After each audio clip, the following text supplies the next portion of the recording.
सबसे कठिन होता है धार्मिक कट्टरता और धर्मांधता से उबल रहे समाज में सेकुलर सोच या सर्वधर्म समभाव के सार्वभौम और सनातन मूल्यों को बचाए रखना, उन पर टिके रहना और उनके पक्ष में मुखरता से अपनी बात रखना। समाज जैसे जैसे धर्मांधता के पंख में धंसता जाता है, वो अपने हम अकीदा से भी ये उम्मीद करने लगता है कि वो भी उन्हीं की तरह कट्टरता की राह पर चल पड़े और खुद को कट्टर धर्मांध कहने पर गर्व करें।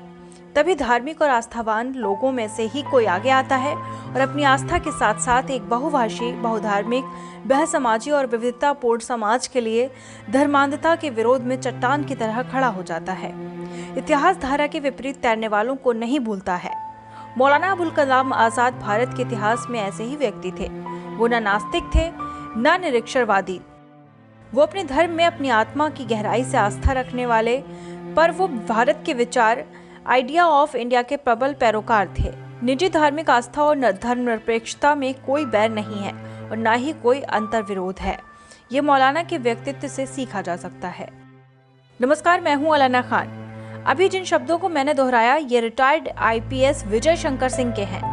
मौलाना अबुल कलाम आजाद के ऊपर लिखने उनके लेख को ही हम आपके सामने पेश कर रहे हैं। लेख में कहा गया है कि मौलाना आजाद अपने धर्म के प्रति न केवल सजग थे बल्कि वो एक प्रैक्टिसिंग मुस्लिम भी थे।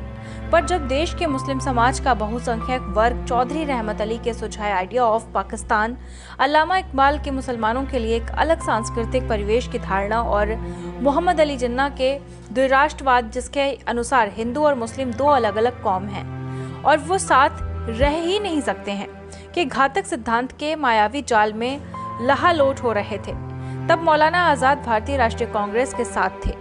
महात्मा गांधी के सत्य, अहिंसा और सेकुलर मूल्यों के साथ थे। पूरे जीवन काल में जिन्नावादी दृष्टिकोण से अप्रभावित भी रहे। वो नेहरू, पटेल, आजाद की प्रसिद्ध त्रिमूर्ति के एक मजबूत स्तंभ थे। मौलाना आजाद कांग्रेस कमेटी के न सिर्फ आजीवन सदस्य रहे बल्कि जब भारत के बंटवारे की बात चल रही थी तो वो कांग्रेस की तरफ से कांग्रेस अध्यक्ष की हैसियत से एक प्रमुख वार्ताकार भी थे। मौलाना आजाद अपने समाज के तरफ से भी अक्सर स्वाधीनता संग्राम के समय निंदित हुए। उनकी तरफ उंगलियां उठी और उन पर तंज कसे गए। M.A. जिन्ना भारत विभाजन के दौरान कांग्रेस की तरफ से लगातार हो रही उनकी मौजूदगी पर न केवल असहज होते थे बल्कि वो ये दिखाने की बराबर कोशिश भी करते रहते थे कि वो ही देश के मुसलमानों के एकमात्र रहनुमा हैं और उनकी पार्टी मुस्लिम लीग इस जमात की अकेली नुमाइंदा है। M.A. जिन्ना मिजाज और परवरिश से नास्तिक थे, पर इस्लाम के नाम पर एक नए मुल्क के लिए वो बड़ी शिद्दत से लड़ रहे थे और उन्होंने उस मकसद को हासिल भी किया। इतिहास की विडंबना देखिए, जब भारत और पाकिस्तान का बंटवारा हुआ, नक्शा उनके सामने रखा गया तो जिन्ना बौखला गए और नाराजगी भरे स्वर में कहा कि मैंने ऐसे कीड़े खाए हुए पाकिस्तान की कल्पना नहीं की थी। अंग्रेजी का जो शब्द उन्होंने प्रयोग किया था वो था ट्रूकेटेड एंड मॉथ ईटन पाकिस्तान। उन्हीं के शब्दों में कीड़ा खाया पाकिस्तान विभाजन के फॉर्मूले के अनुसार उन्हें स्वीकार करना पड़ा। देश विभाजन की भयानक त्रासदी के बाद वो 11 अगस्त 1947 को अपने ही द्विराष्ट्रवाद सिद्धांत के विपरीत खड़े नजर आते हैं, जब वो कहते हैं You are free to go to your temples. You are free to go to your mosques in this state of Pakistan. You may belong to any religion or caste or creed. That has nothing to do with the business of the state. Hindi में इसका मतलब है आप आज़ाद हैं, आप अपने मंदिरों में जाने के लिए आज़ाद हैं, आप अपनी मस्जिदों में जाने के लिए आज़ाद हैं, आप किसी भी धर्म, जाति या नस्ल के हो सकते हैं, राज्य को इससे कोई सरोकार नहीं है।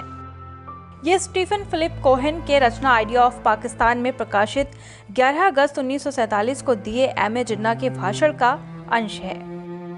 यही ये सवाल उठता है, जिन्ना ने क्या अपने निहित राजनीतिक उद्देश्य के लिए धर्मांधता का चोला ओढ़ा था?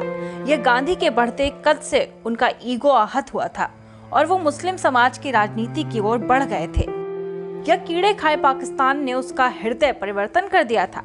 अक्सर जिन्ना के पक्ष में उनके इस भाषण को उद्धृत किया जाता है, पर अपने कायदे आजम के इस भाषण पर पाकिस्तान अमूमन कायदे से नहीं चला। दूसरी तरफ पर मौलाना आजाद का चरित्र ये प्रमाणित करता है कि अपनी धार्मिक आस्था के साथ मजबूती से जुड़े रहकर भी एक बहुलतावादी समाज के सर्वधर्म समभाव या सेकुलर मूल्यों के साथ जुड़े रहा जा सकता है। यही खूबसूरत अंदाज मौलाना अबुल कलाम आजाद को देश के इतिहास में अलग मुकाम पर रखता है। मौलाना आज़ाद के पिता मोहम्मद खैरुद्दीन एक बंगाली मौलाना थे जो इस्लामी धर्मशास्त्र के बड़े विद्वान थे।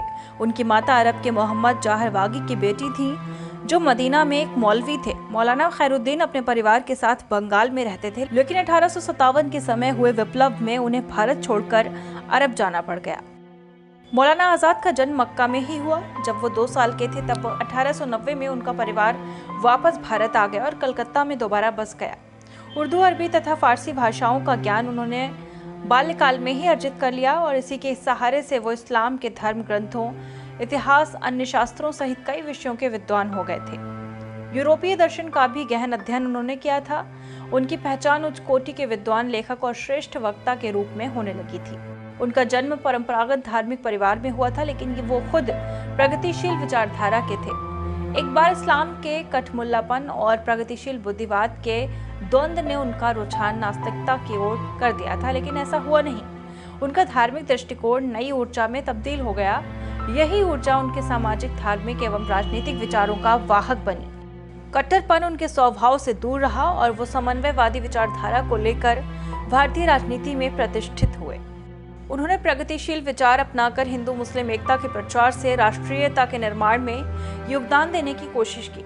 1923 में मौलाना आज़ाद कांग्रेस के अध्यक्ष बने थे। इतनी कम उम्र में पहली बार किसी नेता को ये पद मिला था। इसके बाद उन्होंने दिल्ली में एकता सम्मेलन किया और खिलाफत और स्वराजी के बीच मतभेद कम करने की कोशिश की। 1928 में मौलाना आज़ाद किसी बात पर मुस्लिम लीग के खिलाफ खड़े हो गए और उनका साथ मोतीलाल नेहरू ने दिया। 1930 में महात्मा गांधी के साथ नमक कानून तोड़ो आंदोलन में वो गिरफ्तार हुए और 1934 में जेल से रिहाई मिली। 1940 में मौलाना आज़ाद को रामगढ़ सेशन में इंडियन नेशनल कांग्रेस का अध्यक्ष बनाया गया, जहां उन्होंने द्विराष्ट्रवाद और धर्म के आधार पर देश के बंटवारे की मांग की आलोचना कर विरोध किया। भारत की सांप्रदायिक एकता की भी बात कही। वो 1946 तक भारतीय राष्ट्रीय कांग्रेस के अध्यक्ष रहे। भारत की आज़ादी के बाद मौलाना ने भारत के नई संविधान सभा के लिए कांग्रेस की तरफ से चुनाव लड़ा। जवाहरलाल नेहरू की सरकार ने मौलाना आज़ाद को उनकी पहली कैबिनेट में 1947 से 1955 तक शिक्षा मंत्री बनाया। 22 फरवरी 1958 को हृदयाघात के कारण मौलाना आज़ाद का निधन हो गया। भारत में शिक्षा के क्षेत्र में बदलाव लाने की शुरुआत मौलाना आज़ाद ने ही की है।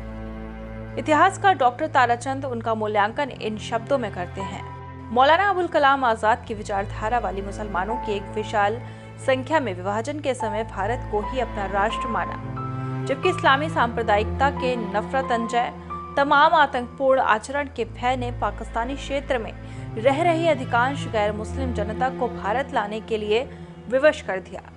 भारतीय मुसलमानों को मौलाना आज़ाद की विचारधारा का संबल लेकर राजनीतिक राष्ट्रवाद के पैरों पर खड़े होना अधिक हितकारी एवं सुरक्षात्मक उपाय लगा और उन्होंने भारत को ही अपना राष्ट्र तहे दिल से स्वीकार किया।